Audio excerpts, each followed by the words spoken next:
Well, we're not using any munition which is prohibited by the United Nations, I can assure you. So about the situation in Aleppo, the entire problem derives from the fact that the United States and the coalition with the United States cannot and refuses basically to separate the opposition from Nusra and the terrorist groups who joined Nusra. Instead of separation, we see more and more groups coming into alliance with Nusra. And whenever we hit Nusra, we are told, look, you shouldn't do this because there are good people next to you, or in the middle of Nusra's position. Then this is a vicious circle. We cannot fight terrorists unless we all agree that those who want to be part of the solution, part of the cessation of hostilities, get out from the positions occupied by them. This is as simple as that.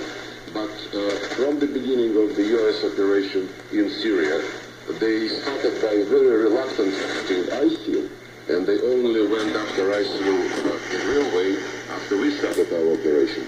As for Nusra, they never touched Nusra anywhere in Syria. I raise this problem with John Kerry every time we talk, and we talk basically every day. And today will be another one, as far as I understand, a request from Washington. And he keeps promising that as soon as we stop flying, as soon as Assad stops flying, they would start separating, or start thinking about separation. By the way, we have many pauses, many humanitarian pauses during this year. 48 hours, 72 hours at the request of the United Nations. Every time these pauses have been used by Nusra to get from abroad more fighters, more munition and more weapons. The Russian Foreign Minister Sergei Lavrov speaking to the BBC's Stephen Secker. The Democratic Senator Ben Cardin serves on the U.S. Senate's Foreign Relations Committee. My colleague Julian Marshall asked him firstly about Sergei Lavrov's accusation that the United States had failed to separate the more moderate Syrian armed opposition from the jihadist group formerly known as Al-Nusra Front. Well, Russia just lying on these accusations about the United States. Russia is responsible for the violence that has taken place. They have supported the Assad regime's assault on Aleppo. We saw the attack on the humanitarian convoy that has Russian fingerprints all over it. This is not the first example of Russia defying its word and not delivering. We saw the same thing with the agreements in regards to Ukraine. We've seen a constant pattern. Russia says one thing and then does something else. And here in Syria, they are supporting the Assad regime, and they have found very little interest for a ceasefire. And that's extremely disappointing. Mr. Lavrov says the United States has failed to target the group formerly known as Al-Nusra Front in its airstrikes in Syria. Is that the case? Remember, the United States has a limited role in Syria. At the present time, the most urgent need, I'm speaking now as an individual member of the United States Senate, is to protect the civilian life and those that are at greatest risk. When you see what happens in Aleppo, it cries out to the international community to redouble its efforts to save innocent lives. That's our first and primary objective, is to make sure people can live safely in a country that is torn by civil war and torn by ISIS's presence. Our second objective is to go after ISIS, to go after extremists that have threatened not only Syria and the region, but Western interests. And we are very much focused at trying to take out their leaders and the territories that they currently enjoy. It's much easier for us to do it in Iraq, where we have a government that's helping us, than in Syria, where we have a government that's been anything but helpful. But that's our objective. It's up to the people of Syria to resolve their conflict. The United States supports an all-inclusive government. We believe that cannot be with Assad.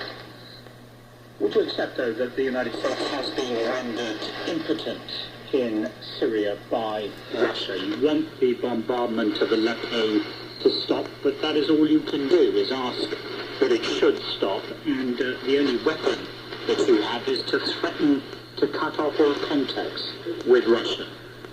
Russia has shown a willingness to violate international laws and norms. We saw that clearly in Ukraine. We know that Russia still has presence in Georgia. Russia still has presence in Moldova. And now Russia is trying to have a beachhead in Syria. So Russia is using tactics that violate international norms. And it is making it much more challenging. But ultimately, we believe that Syria will prevail, that there will be a representative government in Syria. It's going to have to be negotiated. There won't be a military victory there. We need to bring a viable type of climate where the Syrians can choose their future leaders and their future course. Is Russia helping us achieve this? No, Russia is not. Russia has been very counterproductive, and ultimately, I think Russia is going to pay a heavy price because of their conduct in Syria. That was the U.S. Democratic Senator Ben Cardin. Now at the time of 19 minutes past the hour, let's have a pause to catch up on the sports news with Andy Barwell. Hi, Andy. Oh, Barwell, we indeed with news that the United States are ahead of Europe, 5 points to 3 after the opening day's action in golf's Ryder Cup at the Hazeltine National in Minnesota. The American team have made a scintillating start to the competition. The BBC's golf correspondent Ian Carter reports. Rory McIlroy completed a stirring European fight and went a long way to repairing the damage of a whitewash in the opening series of foursomes. Trailing 4-0, Justin Rose and Henrik Stenson inflicted a first-ever defeat on Jordan Spieth and Patrick Reed, to whom they'd lost in the morning. While Danny Willett and Martin Keimer fell to defeat for Brooks Snedeker and Brooks Koepka, the momentum had still switched Europe's way. The Spaniards Sergio Garcia and Rafa Cabrera-Bello continued the fight back, and then McIlroy, partnered by rookie Thomas Pieters, completed a fine afternoon for the visitors, securing a vital run over Dustin Johnson and Matt Kuchar, and it means Darren Clarke's team trailed by just 2 points heading into the second day. Well, Everton went third in the Premier League after drawing one apiece at home to Crystal Palace. The agent at the centre of English football's corruption scandal has said his claim that 8 current or former Premier League managers took bribes was a lie. Pino Pagliara is one of 3 agents filmed by the British newspaper The Daily Telegraph, seemingly making accusations over transfers, but the Italian has told the BBC he had simply wanted to impress businessmen and secure a lucrative contract. Find them for the first time. They would find somebody that would. Therefore, I actually allowed them to believe that the manager I was speaking with would not drop the money on the floor if I gave it to him. And finally news that there's more controversy surrounding the boxer Tyson Fury, following reports in the United States that he has failed a random drugs test.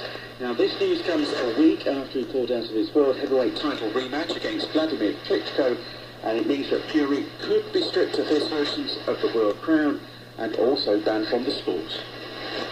Thank you, Andy. This is Weekend, and we are coming to you live from Hungary and the capital Budapest. What better symbol of the city than a thermal bath? I'm on a terrace above rising steam in the early morning of a very full bath. And God, you know, we're discussing tomorrow's referendum. That's why we're here. And all over the world, the experience of voting for the first time is often met with great excitement. We spoke to one high school student, an 18-year-old first-time voter here in Budapest. I asked her if she was looking forward to exercising her democratic rights tomorrow. Yes, I told her. Why? Because this is the first